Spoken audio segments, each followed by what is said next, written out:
The small airplane flew low over the heart of Africa, its shadow gliding across an endless canopy of green.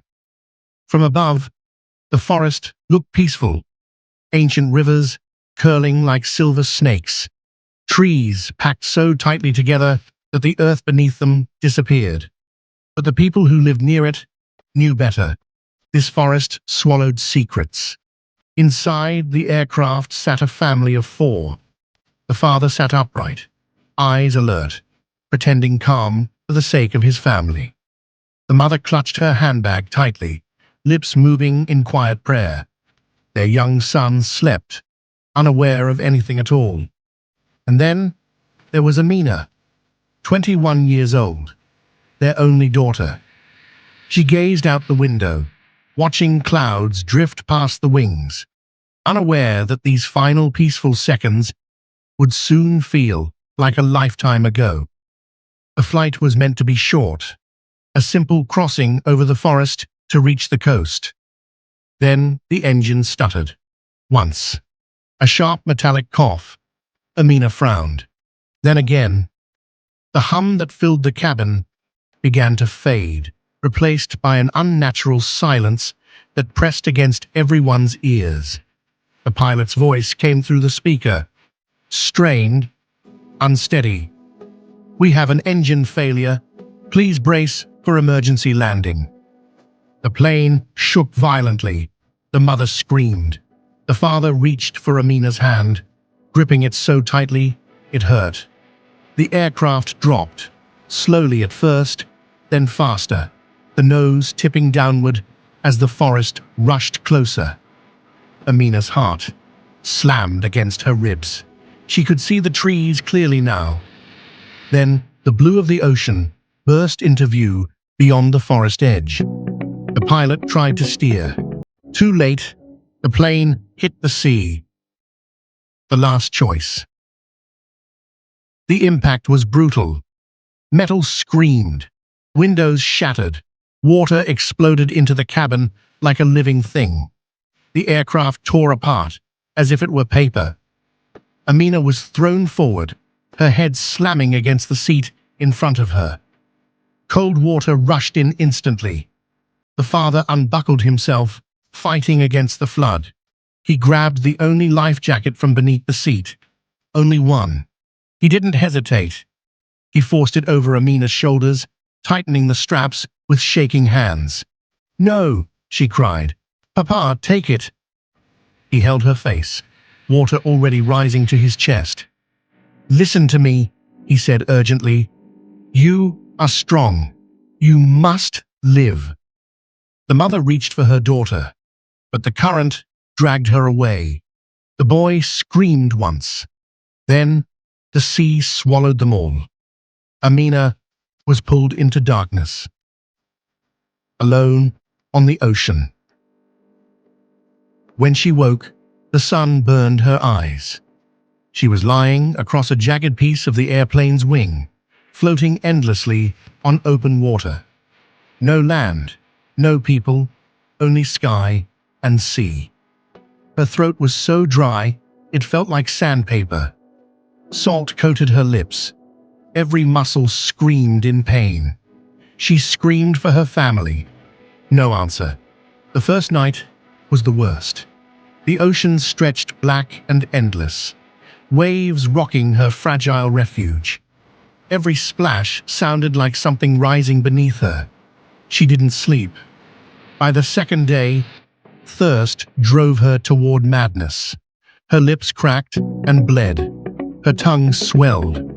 She knew drinking seawater would kill her, but desperation silences reason. She drank. It burned like poison.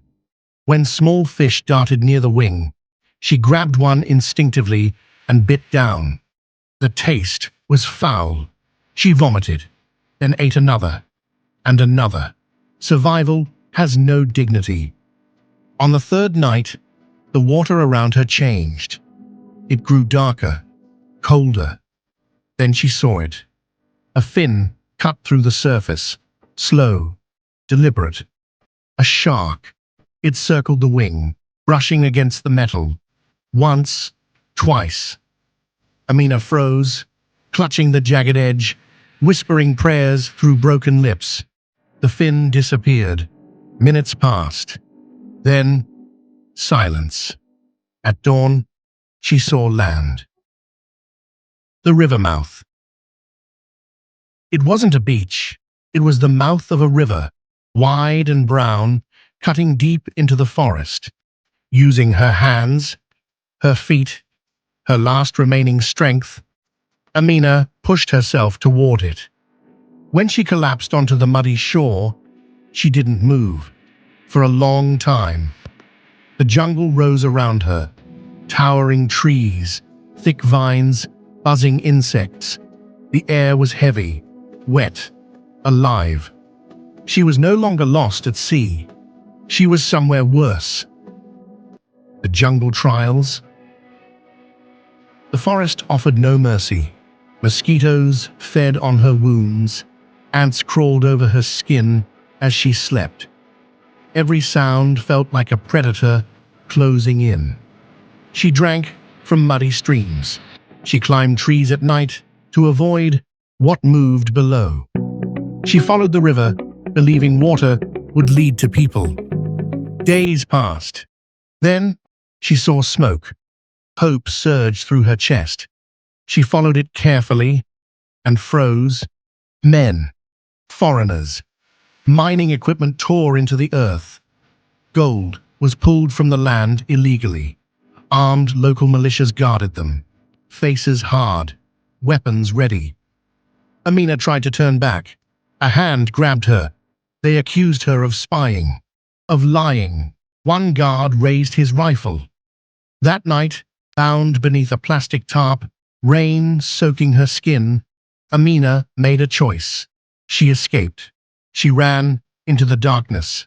Gunshots cracked through the trees. Branches tore her skin. But she did not stop. The final test. Weeks blurred together. Hunger, fever, hallucinations. At times, she heard her father's voice, guiding her. She followed rivers, avoided paths, hid like an animal. One afternoon, she collapsed in a clearing, convinced she would never rise again. Then she heard it, a distant thumping, a helicopter. With everything left inside her, Amina stood and screamed, waving her torn clothing toward the sky.